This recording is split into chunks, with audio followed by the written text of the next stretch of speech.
I am blooming fire और आज मैं आपको पढ़ाने जा रही हूँ गौतम बुद्धा के बारे में और बुद्धिस्ट एथिक्स के बारे में इन इंडियन फिलोसफी। तो चलिए स्टार्ट करते हैं। इस वीडियो में मैं बुद्धिस्ट एथिक्स एस्पेक्ट्स और गौतम बुद्धा की लाइफ के ऊपर ये पूरी पीपीटी है और इसमें हम ये कवर करेंगे। Let's get started. The life and legacy of Siddharth Gautam. So, Siddhartha Gautama, often revered as the light of Asia, founded Buddhism. Okay, so ये एक प्रिंस थे, इनका नाम था सिद्धार्थ गौतमा। ठीक है, ये खुद पहले अलग रिलीजन के थे और ये बाद में अलग हो जाएंगे। इसके पीछे काफ़ी स्टोरी है जो कि अगर आपको नहीं पता होगा तो मैं आपको एक क्विक बैकग्राउंड दूंगी। वो ये कि जब ये पैदा हुए थे तो इनके जो डैडी थे, मतलब इनके जो पापा थे, उन्होंने वो करवाया था, ज्योतिषी से कुछ दिखवाया था।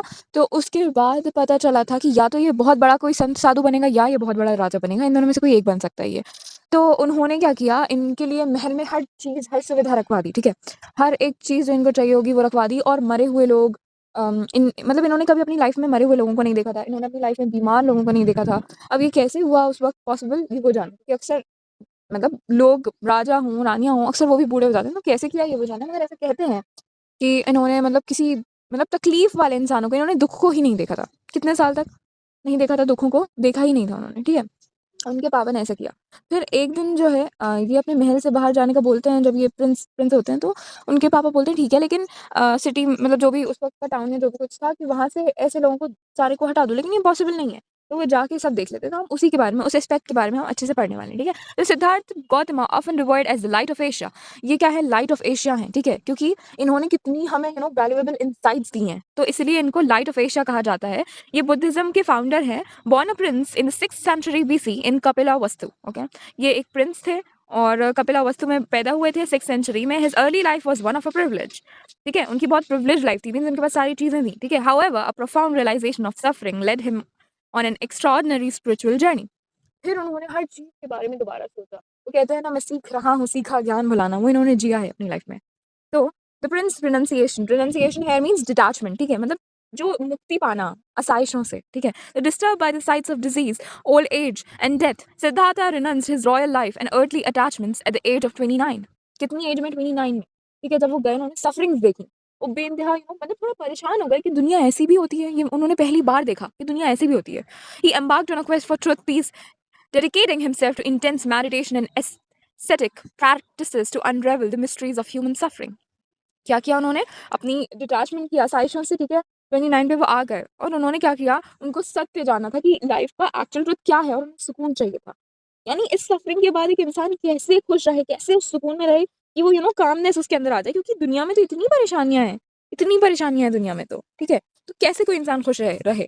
ठीक है, तो उन्होंने क्या किया, इसके लिए डीप मेडिटेशन किया, इसके लिए वेज फाउंड करे। ठीक है, तो ये किया उन्होंने। ठीक है, तो His unwavering determination eventually led to profound enlightenment. और इनकी ये सारी मेहनतों से इन्हें बहुत ज्ञान प्राप्त हुआ, जिसे हम enlightenment कहते हैं। मतलब कुछ ऐसी चीज़ें पता चल पाना जो नॉर्मल इंसान को नहीं होती हैं ध्यान लगाने से। ठीक है, तो वो उसके बाद ट्रांसफॉर्मिंग गौतमा इनटू बुद्धा दी अवेकेंड वन। उसके बाद कहते हैं ना, थर्ड आई जाग जाती है, दी अवेकेंड वन। उनको वो चीज़ें पता होती हैं जो नॉर्मल लोगों से अलग होती हैं। उनके पास वो सुकून होता है जो नॉर्मल लोगों के पास नहीं होता। उनकी जो दुख को हैंडल करने की क्षमता होती है वो बदल जाती है। The enlightened and awakened one means exactly that. Okay, उसके बाद the genesis of Buddhist thought. So Buddha's enlightenment laid the foundation for both the Buddhist religion and its philosophy. यहाँ पर जहाँ रिलीजन है और इंडिया की बात है तो वहाँ पर फिलोसफी तो होनी है। तो जो बुद्धा की एनलाइटनमेंट थी वो फाउंडेशन थी, किसके लिए, बुद्धा के लिए, रिलीजन के लिए। ठीक है, मतलब कि वो क्या वेज देंगे, क्या और उसको ऑर्गेनाइज करेंगे और उसके अंदर फिलोसफी भी फॉल कर जाएगी। His message transcended societal divides. उनका मैसेज हर एक इंसान तक जा पहुंचा, चाहे वो कितने ही डिवाइडेड हो, यूनाइटेड ना हो। ठीक है, embracing the rich and poor, ये भेदभाव नहीं करते थे। ठीक है, कि तुम ये वाली कास्ट के हो तो तुम तो यार हो, तुम वो वाली कास्ट के हो तो तुम छुओ मत, मतलब ये ऐसा नहीं है। हर अमीर, हर गरीब, हर इंसान के पास उनका मैसेज जाता था और इक्वली जाता था। The intellectual and the unlettered alike, जो पढ़े लिखे थे उनके पास भी और जो ना अनपढ़ थे, जिन्होंने नहीं पढ़ा था उनके पास भी, क्योंकि है तो वो भी इंसान, अकल है उनमें, समझ में उन्हें भी आएगा। राइट, वो पढ़े लिखे नहीं है वो बात अलग है, उन्हें समझाने का तरीका डिफर कर सकता है, लेकिन अकल उनके पास है। ठीक है, the core teachings preserved in text like the three Pitakas detail the path he discovered. So उनकी जो कोर टीचिंग्स हैं वो किस में है, थ्री पिटकास में। ठीक है, Prince Siddharth has gone but Buddha remains. अब वो जो प्रिंस थे वो तो हमने देखा कि वो रिनंसिएशन कर चुके थे, वो डिटैच हो चुके थे। तो प्रिंस सिद्धार्थ कहते हैं ना कि मैं ख़त्म हो गई, लेकिन अब मैं नई जन्मी हूँ सॉर्ट ऑफ थिंग। मतलब कि मेरा पुराना वर्ज़न मर चुका है, लेकिन अब मैं ये हूँ, ड्रामेटिक हम ऐसे कह देते हैं कभी-कभी। तो that is what it is कि प्रिंस सिद्धार्थ अब मर चुके हैं, लेकिन गौतम बुद्धा हमेशा रहेगा ऐसा। ठीक है? His timeless wisdom, particularly the four noble truths and the eightfold path continues to guide millions toward inner peace। तो इन्होंने जो चीज़ें दी हैं, the four noble truths जो दिए हैं और eightfold path जो दिया है, ठीक है? वो आज भी और आज के बाद भी हमेशा लोगों को गाइड करता रहेगा। Pillars of wisdom, the three Pitakas. तो अब हम इनके बारे में पढ़ रहे हैं। अभी तक हमने पढ़ा कि हम थ्री पिटकास हैं और एटफोल्ड पाथ्स हैं। तो चलिए पढ़ते हैं कि क्या है। फर्स्ट है Vinaya Pitaka, the basket of discipline. ठीक है, विनाया पिटका में ऐसी ऐसी चीज़ें हैं जहाँ पे बहुत ज़्यादा चीज़ें बताई गई हैं कि कैसे आप डिसिप्लिन हासिल कर सकते हैं। ठीक है, क्या रूल्स होने चाहिए, क्या आपको फॉलो करना चाहिए, किस कैटेगरी में आपको आना चाहिए, कितना आपको डिटैच रहना चाहिए, हर चीज़ आपको विनाया पिटका में मिलेगी। फिर Sutta Pitaka, the basket of discourses contains Buddha's sermons, dialogues and teachings offering guidance on morality, meditation and wisdom। इसमें जो है ना सुत्ता पिटका में उसमें सारा कंटेंट जो कहते हैं ना हम, for example if you connected to modern times, हमारे कोर्सेज होते हैं कि यार ये इंग्लिश कोर्स कर लो तो इस पर्टिकुलर एस्पेक्ट की सारी चीज़ें तुम्हें पता चल जाएंगी। तो ऐसे ही जो सुत्ता पिटका है वो डिस्कोर्सेज, यानी उसके अंदर बहुत सारे कोर्सेज हैं। फॉर एग्जाम्पल उसमें बुद्धा की टीचिंग्स हैं, ठीक है, डायलॉग्स हैं। अब एक बात मैं आपको यहाँ एक ब्रॉडर पर्सपेक्टिव दिखाना चाहूँगी, क्योंकि आप मेरे साथ पढ़ रहे हैं और मैं आपको कोई बियॉन्ड द सर्फेस बात ना बताऊँ, इट्स वेरी शैलो। ओके, हमेशा चीज़ों को बड़े एस्पेक्ट में देखें। तो इसमें मैं आपको ये बात बताऊँगी कि जो सुत्ता पिटका है, इन सबको बुद्धा के बाद जो जितनी भी कॉपीज़ हैं, मतलब ये जो भी कुछ है रिटन वर्क, ये सब बुद्धा के बहुत टाइम बाद आया है, ठीक है? जो उस वक़्त की कोर बुद्धा की टीचिंग्स होंगी, उस वक़्त जो थे कोई रिटन रिकॉर्ड्स नहीं थे, ये बाद में आए हैं, ठीक है? जो भी मतलब जो कि कुछ किताबें हैं, तो इसकी ऑथेंटिसिटी और क्या वाक़ई बुद्धा ने कहा है और क्या बुद्धा के डिसिपल ने खुद से कहा है, में बहुत फ़र्क। कोई भी religion eight the and man made नहीं है, जो बाद में लिखा गया है। किसी भी चीज़ में रिलिजन को एक साइड हटाकर किसी भी चीज़ में अगर कॉन्ट्रडिक्शन है, तो वो ट्रुथ कैसे? फैक्ट कभी फैक्ट नहीं है अगर वो यूनिवर्सली एप्लीकेबल नहीं है, तो वो कैसे फैक्ट हुआ? वो एक मिथ है, और मिथ और फैक्ट में बहुत फ़र्क होता है।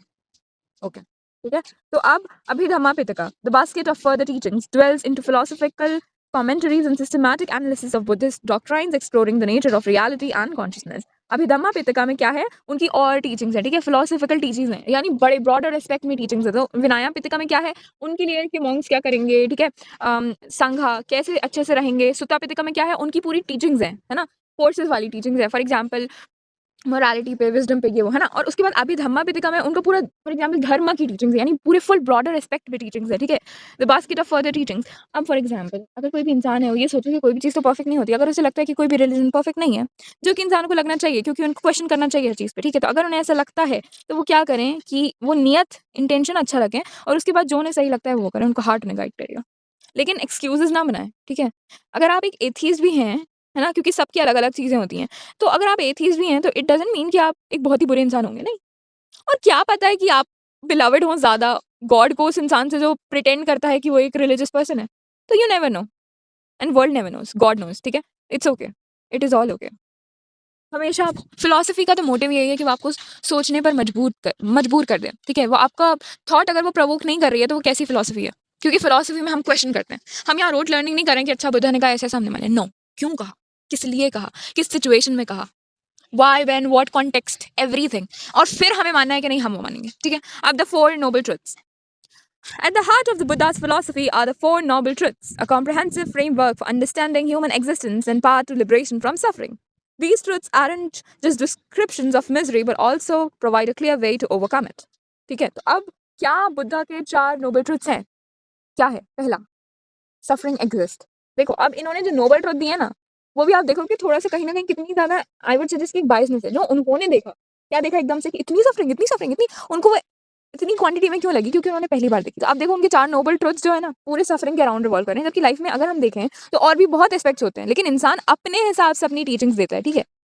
उससे अलग बियॉन्ड भी बहुत सारी चीजें हो सकती हैं। ओके, तो suffering exist, life inevitably involves dissatisfaction and pain. तो लाइफ है ना, वो कभी फुल हैप्पीनेस नहीं हो सकती, उसमें दर्द होगा, उसमें पेन होगा, ठीक है? Cessation, oh sorry, cause of suffering. Second one is cause of suffering. उसकी वजह क्या है? उस सफरिंग की वजह क्या है? किस वजह से आती है सफरिंग? हमेशा किसकी वजह से आती है? अटैचमेंट की वजह से आती है और क्राविंग की वजह से आती है।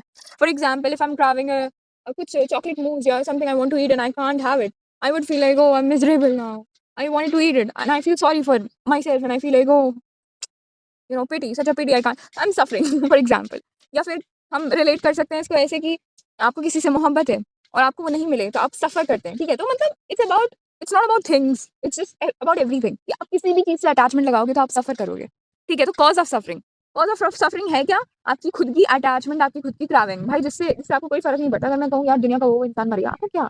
आपको उससे कुछ सफरिंग नहीं होगी। क्यों? क्योंकि आप उसे जानते ही नहीं हो। सफरिंग जब होगी जब आप अटैच्ड होंगे, सफरिंग जब होगी जब आप किसी चीज़ को चाहेंगे, ओके? तो बुद्धा एक तरीके से क्या कह रहे हैं, चाहना कम कर दीजिए या छोड़ दीजिए, डिटैचमेंट। या फिर उसको इतनी लिमिटेशंस में कर दीजिए कि आप उस पे रिएक्ट कैसे करें वो आपके कंट्रोल में हो जाए। अगर ये हो जाए तो बहुत बेहतर हो। फिर cessation of suffering. Suffering can be ended by eliminated craving. अब यहाँ पे क्या दिखा रहे हैं कि आप चाहना छोड़ दीजिए। कोई चॉकलेट मूज़ नहीं, कोई इंसान नहीं, आप चाहना ही छोड़ दीजिए, तो आपको सफरिंग ही नहीं होगी। मगर ये क्या, ये नमनेस नहीं है? क्या इसमें कोई एन्जॉयमेंट है? जब गॉड ने मुझे बना के ही इंसान भेजा है और दोनों चीज़ें दी हैं, तो ये तो होगा ही होगा। मैं कितना ही बच लूँ, आखिरकार क्या मैं इंसान नहीं? मैं कैसे छोड़ सकती हूँ क्राविंग? मैं कैसे चाहना ही छोड़ दूँ? फिर मुझ में फ़र्क ही क्या? मैं कैसी इंसान? तो ये प्रैक्टिकैलिटी में भी होना चाहिए आई गेस। ठीक है, पाथ टू एंड सफरिंग। अच्छा, आप सफरिंग को एंड कैसे करें? This cessation is achieved through the eightfold path. अब ये कह रहे हैं कि ये जो मैंने कहा कि चाहना ही छोड़ दो, ये 8 पाथ जो हैं ये तुम फॉलो करोगे ना, 8 रास्ते हैं, पथ हैं, तो तुम अगर फॉलो करोगे तो तुम जो है ना अपनी सफरिंग्स को ही खत्म कर सकते हो। तो अंडरस्टैंडिंग सफर। अब उससे पहले भाई समझ लेते हैं कि दुख है क्या, सफरिंग है क्या। So Siddharth's profound realization, suffering upon witnessing disease, old age, delighted his quest.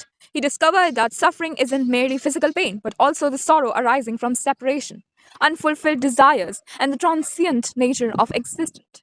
Suffering उन्होंने देखा कि यार सिर्फ बुढ़ा हो जाने से, बीमारियां हो जाने से ही नहीं है सफरिंग। कुछ लोगों को तकलीफ है, बॉडीली फिजिकल पेन है, किसी को दुख है बिछड़ जाने का अपने बिलवड से, किसी की कोई ख्वाहिशें अधूरी रह गई, किसी को कुछ चाहिए था उन्हें वो ना मिला। तो वो कहते हैं not in the sky nor in the depths of the ocean not having entered the caves of the mountains may such places not to be found in the world where a man might dwell without being overpowered by death. कह रहे हैं तुम आसमां में चले जाओ, तुम गहराइयों में चले जाओ समंदर की, या तुम चले जाओ माउंटेन्स में, ठीक है, पहाड़ों में चले जाओ, तुम कहीं पे भी छुप जाओ, लेकिन तुम मौत से नहीं छुप सकते। मौत तुम्हें ले जाएगी, ठीक है? तुम कितना कुछ भी कर लो, आखिरकार तुम्हें मरना है। तो जब तुम्हें मरना ही है तो फिर वो सिखा रहे हैं कि तुम्हें सफर क्या करना है, ठीक है? This practical understanding led Buddha to focus on finding a remedy rather than engaging in abstract metaphysical debates. तो उन्होंने सोचा कि यार मैं कुछ ढूंढ क्यों नहीं सकता, या कुछ तो एटलीस्ट जितनी लाइफ है हम पेन को ही कम कर लें, हम मिजरी को ही कम कर लें, हम उसको सुकून से क्यों नहीं जी सकते, ठीक है? तो उन्होंने क्या किया, the world is on fire and the urgent task is to extinguish it. उन्होंने एक एग्जांपल दिया कि जो वर्ल्ड है वो आग पे लगी, नॉट मेटाफोरिकल, वो नॉट लिटरली बट मेटाफोरिकली, ठीक है? क्यों? अच्छा, अब इंसान के जो वो होते हैं ना, इंसान के जो थॉट्स होते हैं ना, वो उसके अंदर की चीज़ों को बहुत बयां कर रहे होते हैं। ये जो कोट्स आ रहे हैं ना हमारे कि जो the world is on fire, यहाँ पे एक साइकोलॉजिकल एस्पेक्ट ये भी है कि maybe you are on fire and you think the world is on fire, don't you? तो जो आपको लग रहा है वो सच है, वो आपके लिए सच हो सकता है। दुनिया अगर उसे रेजोनेट कर रही है तो इट्स गुड, ओके? तो यहाँ एक ये सोचने वाली बात है, the world is on fire, is it literally? No, but metaphorically yes, it might be. Because देखें ये चीज़ें सबसे रिलेट कर जाती हैं, क्योंकि एट द एंड हर इंसान कितना ही खुश हो उसके दुख अलग होते हैं, ठीक है? आपके लिए वो कितना खुश दिख सकता है, लेकिन उसके क्या दुख है ये वो जानता है और उसका खुदा जानता है। अब the cause of suffering dependent origination. क्या सफरिंग के कॉजेज क्या हैं भाई? तो इग्नोरेंस है, यानी चीज़ों को इग्नोर करना ही, मतलब पता होते हुए भी वो चीज़ कर लेना कि यार it's okay, it's okay. Like मुझे पता है कि यार नहीं, मुझे अभी मतलब अटैच नहीं होना चाहिए, it's not good for me, and I am like यार फाइन, यार इग्नोर करते हैं यार, अभी अभी अभी मज़े ले लेते हैं ना। ये जो अभी के मज़े हैं ना, जैसे हमने चरवाक फिलॉसफी में पढ़ा था, देखिए कनेक्ट करके पढ़े इट्स बेटर। तो हमने चरवाक फिलॉसफी में पढ़ा था कि यार अभी तो कर लेती हूँ, बाद का छोड़ नहीं। एक्शन कम्स विद कॉन्सिक्वेंसेस, ठीक है? यहाँ पे क्या लग रहा है, कर्मा थ्योरी लग रही है। इसको इसको फिलॉसफी को रिलेट करके पढ़ना, मैंने भूल ठीक है? तो इग्नोरेंस कि यार अभी तो मैं ना मेरा बहुत मतलब क्राविंग हो रही है, I would eat so much of sweets, sugar वो छोड़े यार, हमें थोड़ी होगी। ऐसा नहीं होता है यार, अगर आप कोई भी चीज़ कंटिन्यूसली करोगे, बहुत ज़्यादा क्वांटिटी में करोगे, आप आखिरकार एक इंसान तो शुगर भी होगी, आपको बीमारियां हो जाएंगी, आपको क्या क्या होगा वो आप जाने। इग्नोरेंस नहीं होना चाहिए। अगर मुझे पता है कि यार मतलब अगर मुझे क्रेविंग हो रही है तो ठीक है मैं इतना खा लेती हूँ, इतनी मैं वॉक कर लूंगी, उसको बर्न कर लूंगी। अगर आपके ऐसे ऐसे प्लान है देन इट्स फाइन। अगर जस्ट आप कंज्यूम कर रहे हैं तो जान लें कि आप सिर्फ एक इंसान है आखिरकार, समझ गए? इग्नोर नहीं करना है चीज़ों को, उसकी कॉन्सिक्वेंसेज भी दिमाग में रखते हैं। उसके बाद फॉर्मेशंस, ठीक है? Violation shape karma, volitional action, sorry. So this is आपके जो एक्शंस होते हैं ना वो कर्मा को शेप करते हैं, ठीक है? अभी आप बेहतर करने की कोशिश करें, ठीक है, और बेहतर ही आएगा, और बुरा करने की कोशिश करें तो बुरा ही आएगा, ठीक है? तो आप जो करेंगे ना वो एक्सपेक्ट कीजिए कि आपके पास आएगा, ठीक है? Consciousness, arousal of awareness, name and form, mental and physical factors, ये डिपेंडेंट ओरिजिनेशन है। The 12 links forming cyclic suffering, ठीक है? तो नेम एंड फॉर्म में क्या है? मेंटली और फिजिकली इंसान जो है ना सफ़र करता है। तो एक कामनेस आनी चाहिए। वो कैसे अचीव होगी? हमारे अभी अभी बुद्धा ने इसमें बताया था कि जो एट फोल्ड पाथ होंगे, इससे आपकी जो सीसेशन ऑफ सफरिंग हो जाएगी, यानी सफरिंग की एक थोड़ी वो हो जाएगी, ठीक है? एंड एंडनेस आ जाएगी। Nirvana, the cessation of suffering. अब हम इसको पढ़ रहे हैं कि निर्वाणा एग्जैक्टली है क्या, ठीक है? क्या है निर्वाणा? जिसको हम मोक्षा भी कहते हैं, जिसको हम सैल्वेशन कहते हैं, जिसको हम लिबरेशन कहते हैं, इसे हम बुद्धिज्म में निर्वाणा कहते हैं, ठीक है? द सीसेशन ऑफ सफरिंग, यानी द एंडिंग ऑफ सफरिंग, कि हम उसे कैसे एंड करें। The third noble truth offers an optimistic message. Suffering can cease. Nirvana, meaning blow out or cooling, doesn't signify physical extinction but rather the cessation of blazing desires. चाहना छोड़ दीजिए। ये complete destruction है वो चाहिए का। निर्वाणा मतलब transcending delusion of individuality, egoism and attachment. क्या क्या छोड़ना है आपको? इंडिविजुअलिटी की, यार मैं छोड़ना होगा। इगोइस्टिकनेस, आपकी इगोइज्म कि जब आप सोच रहे हैं कि अच्छा मेरे साथ ऐसा क्या, मैं तेरे साथ ऐसा करके रहूँगी, आपको छोड़ना होगा। आपको छोड़ना होगा अटैचमेंट कि अरे वो मुझे छोड़, नहीं, आपको अटैचमेंट ही नहीं चाहिए, आपको अटैच ही नहीं होना है। लुक, इसके लिए बहुत प्रैक्टिस चाहिए होती है, काफ़ी ध्यान चाहिए होता है, और फिर भी क्योंकि आप बड़ी ही ऐसी जगह पे दुनिया में हो रहे हैं जहाँ आपको चारों तरफ इंसान दिखेंगे, आप माउंटेन में चले जाएँगे, आप कैसे सर्वाइव कर पाएँगे? बिकॉज़ दे से man is a social animal. So how do even do that? Practically doing and just saying कि यार ये कर लो, तुम्हारी लाइफ बहुत सुखी हो जाएगी, और इंसान उसको कितना इम्प्लीमेंट करते हैं ना रियल लाइफ में, इसमें बहुत ज़्यादा फ़र्क होता है। तो आई गेस चीज़ें ऐसी आना चाहिए जो इंसान एक्चुअली कर सके और उसकी लाइफ को वो फिर हेल्प कर सके। मैं अगर इतना एक्सट्रीम कह दूँगी ना कि यार तुम बहुत मोटे हो, तुम एक काम करो, कभी खाना ही मत खाओ। इसकी कॉन्सिक्वेंसेस क्या है भाई? वो मर भी सकता है, उसको आदत इतनी है, धीरे-धीरे छुड़वाऊँगी, इट्स फाइन। मैं कह दूँ नहीं यार, तुम तो करना ही मत, तो ये क्या सीन है? इंसान, उसकी कैपेसिटी तो देखो आप, what is the situation of suffering? It's cool, it's good, but like this is not me saying it, this is philosophical thinking. अगर आप फिलॉसफी पढ़ रहे हैं, आपका माइंड ब्रॉडन होना चाहिए, आपके पास क्वेश्चंस होने चाहिए। तो मैं आपको बता रही हूँ कि it's good, but not entirely possible, ठीक है? ठीक है, आप टॉक्सिक इगोइज्म छोड़ सकते हैं, इंडिविजुअलिटी छोड़ सकते हैं, अटैचमेंट छोड़ सकते हैं, but again it needs very much of patience. और एट द एंड ये होता है कि कौन सा इंसान इसको ट्राई कर रहा है और उसका सब कुछ दिख जा रहा है, यानी वो फिर भी बुरा कहलाया जा रहा है। कौन सा इंसान है जो सिर्फ सब कुछ कर रहा है लेकिन छुपा के, जिसका छुप रहा है वो सबसे सीधा दिखता है आज के ज़माने में, ठीक है? कोई छुपा के चीज़ें कर लेता है, कोई दिखा के कर लेता है, दिखाने वाला हाईलाइट हो जाता है, और जो छुपा के कर रहा होता है वो भी कर सब रहा होता है। दुनिया की नज़र में बहुत अच्छा होता है, लेकिन ये मैटर नहीं करता, क्योंकि वो जो ऊपर बैठा है ना, वो सब कुछ देख रहा है, ठीक है? तुम अपने दिल में क्या रखते हो वो सब चीज़ जानता है तुम्हारे बारे में। तो ऐसा है, ठीक है? फिर it represents a perfect calm tranquility of mind undisturbed by passions achieved through understanding the true nature of the world. यहाँ ये कह रहे हैं कि ये पूरे अंडरस्टैंडिंग है वर्ल्ड की, जो असली नेचर है वर्ल्ड का। Buddha himself lived for years after attaining nirvana, demonstrating that it is a state of being achievable in this life, characterized by profound wisdom and freedom from suffering. वो कहते हैं कि इससे बहुत wisdom मिलती है और freedom of suffering मिलती है, ठीक है? अब देखिए, इंसान भी अलग-अलग टाइप के हैं। आपके लिए wisdom लग्जरी है, क्या किसी और के लिए होगी? देखिए, क्यों? हर इंसान के अलग-अलग होते हैं। कोई एकदम गरीबी में पला है ना, आप उसे कितना ही बोलो कि अरे तुम्हें पता है ऐसा, ऐसा, ऐसा, उसका दिल वहीं जाके अटकेगा जिससे वो तरसा हुआ रहा है। उसको पसंद आएँगी भाई चीज़ें, ठीक है, जो उसे चाहिए, उसे उसे दिखेगा पैसा। आप उसे कितना ही समझा लो, क्यों? क्योंकि वो बचपन में तरसा हुआ था, ठीक है? तो आप, क्योंकि विज़डम से आपको इतना पता नहीं था, तो आप विज़डम की तरफ अट्रैक्ट हो गए, जो कि एक बहुत अच्छी बात है, जेन्युइनली अच्छी बात है। लेकिन ह्यूमन लाइफ़ ऐसी नहीं है कि मैंने हर इंसान के लिए एक रूल नहीं चल सकता कि मैं कह दूँ कि यार विज़डम सबसे बड़ी चीज़ है, तो तुम यही हासिल करने जाओ, तो लोग दिखा सकते हैं कि वो मेरी बात मान रहे हैं, कि क्या वो मेरी बात सच में मानेंगे, इसमें फ़र्क है। तो बुद्धा के लिए विज़डम जो थी वो सबसे बड़ी लग्ज़री थी, and genuinely wisdom is great and it is a luxury, but it is for intuitive people and you have to work for it, okay?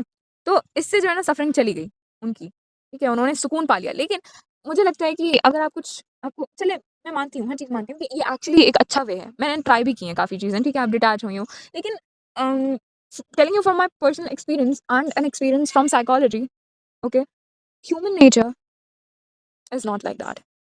You will revert back, ठीक है? क्योंकि आखिरकार इंसान एक इंसान है, तो ऐसा प्रिंसिपल होना चाहिए जो आपको सिर्फ गिल्ट में ना डाले कि तुमने ऐसा किया, तुम ऐसे हो, तुमने ऐसा किया, तुम ऐसे हो। जो आपको अनकंडीशनली एक्सेप्ट भी तो करे, वो गॉड आपको, कि तुम कितनी ही गलती कर लो इंसान, आखिरकार तुम कितनी गलती करोगे। तो आपको इतनी मोहब्बत हो ना अपने रब से, या अगर आप मानते हैं कि कोई है, आपको इतनी मोहब्बत हो कि आपका दिल ही ना करे कि मैं कैसे जो है ना, मैं ये चीज़ कर दूँ जो मेरे रब को ही पसंद नहीं है। कैसे मैं ये चीज़ कर दूँ जो उसे पसंद नहीं। ये मोटिवेशन ना बहुत बेहतर है उस मोटिवेशन से कि यार जो मैं अपने लिए कर रही हूँ कि यार नहीं, मैं फ़ील ही नहीं करूँगी, और ये इतना आसान नहीं है फ़ील कुछ ना करना, अटैच ही ना होना। This is not that easy, ठीक है? At the end you are just a human being. आपको लगता है कि you can be oh detached, oh I am so detached, I don't care. You might not care for moments but then you will care. और जब आपको जो feel होगा ना कि यार मैंने परवाह नहीं की, ठीक है, काश मैं कर लेती क्योंकि अब इंसान ही नहीं रहा मेरा।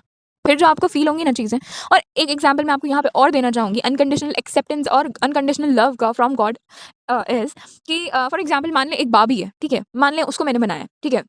अब डॉल हाउस है मेरा, ये बहुत ईज़ी ईज़ी एग्ज़ाम्पल है, इससे मैं आपको थोड़ा-सा सिखाना चाहती हूँ जबकि कोई एग्ज़ाम्पल उसकी दृष्टि को नहीं समझा सकता, वो इंसानों की तरह नहीं सोचता, बट स्टिल एक डॉल हाउस है, एक बारबी है, ठीक है? मैंने वो बनाया, अब वो बारबी मुझे पता है वो क्या ही कर सकती है क्योंकि उसके पूरे टर्म्स मुझे पता है कि इसको तो मैं ही चला सकती हूँ, ये तो खुद से उड़ भी नहीं सकती, ठीक है?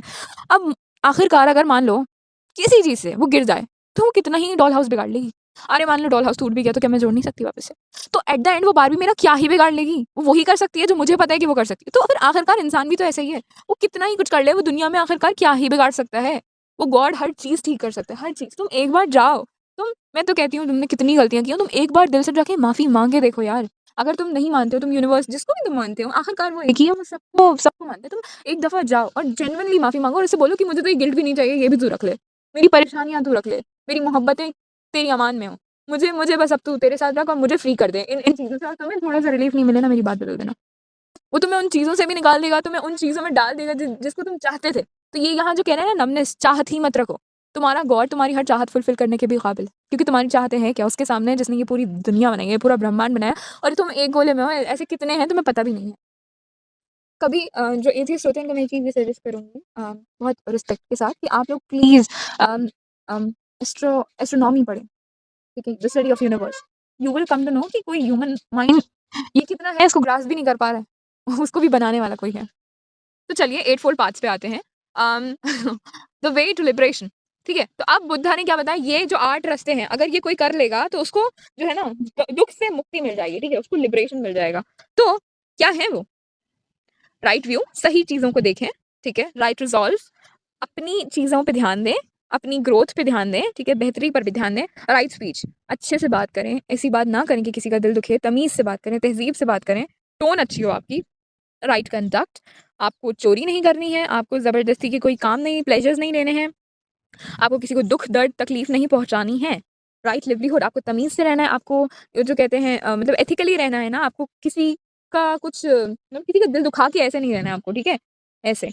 तो सही तरीके से रहना है आपको, ठीक है? Right effort, cultivating good thoughts, eliminating bad ones. अपने दिमाग में अगर कोई गलत थॉट्स आते हैं, तो वो भी आपको हटाने हैं, आपको एफर्ट करने हैं राइटियसनेस के लिए, ठीक है? तो आपको राइट एफर्ट लाना है अपने अंदर। 7 right mindfulness, awareness of body, feeling, mind and phenomena, ठीक है? राइट माइंडफुलनेस, अवेयरनेस रखनी है अपनी बॉडी की, अपनी फीलिंग्स की, अपने माइंड की, हर चीज़ की, ठीक है? Right concentration, focused attention leading to meditative states, ठीक है? आपको क्या करना है, अपना कंसंट्रेशन रखना है, ठीक है? आपको मेडिटेशन करते रहना है, ध्यान लगाते रहना है। And the impermanence of reality. Central to Buddhist philosophy, doctrines of Anityavada, impermanence, Buddha taught that everything is a constant state of flux, ever changing and devoid of permanent, unchanging essence. देखिए यहाँ पे बुद्धा ने बताया कि कोई भी चीज़ जो है ना परमानेंट है ही नहीं, हर चीज़ तो टेम्परेरी है, ठीक है? हर चीज़ बदलती जाएगी, हर चीज़ बदलती जाएगी। तो like a flame that appears constant but is perceptually renewed, all phenomena are stream of becoming. मतलब जैसे कि एक आग की फ्लेम होती है ना, वो दिखती है कि वो कांस्टेंट है, लेकिन हर चीज़ बदलती जाती है, जब उसे रिन्यू करते हैं हम, ठीक है? तो ऐसे ही हर चीज़ एक स्टेज में है बिकमिंग, बनने के, ठीक है? और वो रिन्यू होती जाएगी। फॉर एग्ज़ाम्पल इस जनरेशन, मान लो ये जनरेशन खत्म हो जाएगी, फिर दूसरी आएगी, दूसरी आएगी, दोस्तों चीज़ें रिन्यू होती जाएँगी, ठीक है? दिस मोमेंटरीलीनेस, ठीक है, extends to all existence including the self which is seen as a series of momentary states of consciousness rather than eternal soul, ठीक है? तो ये जो हमारी मोमेंटरीनेस है ना, ये एक्सटेंड करती है हर एग्जिस्टेंस पे, यानी यहाँ इंसानों की भी बात हो रही है, यहाँ पेड़ पौधे सब खत्म होंगे, सब आएंगे, सब खत्म होंगे, सब आएंगे, जब तक वो नहीं चाहता, जब तक वो चाहता है, ठीक है? Understanding this impermanence liberates one from attachment and suffering, as sorrow often stems from clinging to what is transient. What a beautiful, absolutely enigmatic line. Beautiful. ये कह रहा है कि इम्परमानेंस को ध्यान में रखें, ये कि ये इंसान चला जाएगा, ये चीज़ चली जाएगी, ये दुनिया ही चली जाएगी या फिर मेरी जान ही चली जाएगी, ये याद रखना, ठीक है? रखना कि कितनी इम्परमानेंस है लाइफ में, है कौन मेरा परमानेंट? तो देखिए यहाँ पे जो हमारी जो फिलॉसफी थी ना, बुद्धिस्ट फिलॉसफी, क्राविंग, जब भी हमने पढ़ा कि आपको क्या-क्या करना है, आपको इगोइज़्म हटाना है, इंडिविजुअलिटी हटानी है, आपको क्राविंग्स हटानी है, आपको अटैचमेंट हटाना है, इसको कैसे हटाना है, ठीक है? तो उन्होंने ये 8 फोल्ड पाथ बताया कि देखो ऐसे-ऐसे करोगे तो आपकी सफरिंग्स कम हो जाएँगी, आप बेहतर ज़िंदगी जियोगे, आप मोर फुलफिल्ड फील करोगे, जो कि 8 फोल्ड पाथ्स अच्छी चीज़ लग रही है, ठीक है? फिर यहाँ पर उन्होंने बताया कि आप कैसे अपनी अब भाई अटैचमेंट को खत्म करोगे, ऐसे ये याद रखिए कि आखिरकार इंसान एक इंसान है और दुनिया आखिरकार खत्म हो ही जाएगी, ठीक है? इस दुनिया में किसी का मैं कितना ही दिल दुखा लूँ, वो इंसान भी खत्म, मैं भी खत्म, ठीक है? और अगर फ़िलॉसफ़ी के हिसाब से देखें, इंडियन फ़िलॉसफ़ी के हिसाब से तो कर्मा है ही मतलब, तो ऐसा, ठीक है? तो आखिरकार इम्परमानेंस है हर चीज़ की, किसी के लिए कितना ही कुछ कर लो आखिरकार वो भी ख़त्म हो जाएगा और ये याद रखना कि इंसान एक इंसान है, ठीक है?